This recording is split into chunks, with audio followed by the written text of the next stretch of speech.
I don't like dividend reinvestment plans. I don't use them myself, and I don't suggest that my clients use them either, but there are some benefits in using them, so I wanted to talk about this one. Now, how a dividend reinvestment plan works is that when you invest into shares or ETFs, that typically they'll pay a quarterly dividend or a quarterly distribution. Now, say for example that's $100 in a particular quarter.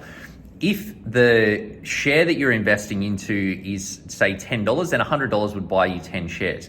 And so you can elect to participate in a dividend reinvestment plan, and instead of receiving the $100 as a dividend check or a transfer into your bank account, instead, what they do is that they give you shares or ETFs in your investment. In this case, you'd get an additional 10 shares or 10 units in your ETF.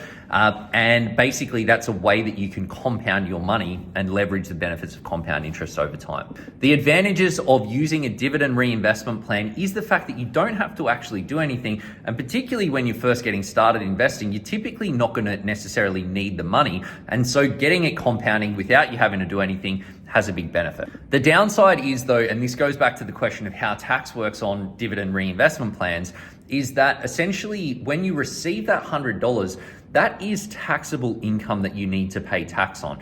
Then when you purchase the shares through a dividend reinvestment plan, that's like you buying another tranche of shares, which is purchased at a new cost base. So the new shares obviously have a new price attached to them. That is the price at the time that you purchase them. And so what happens over time, if you keep following through this process, you've got all of these different cost bases. You're paying tax on the income that's being received without actually receiving the income because it's getting reinvested through the dividend reinvestment plan.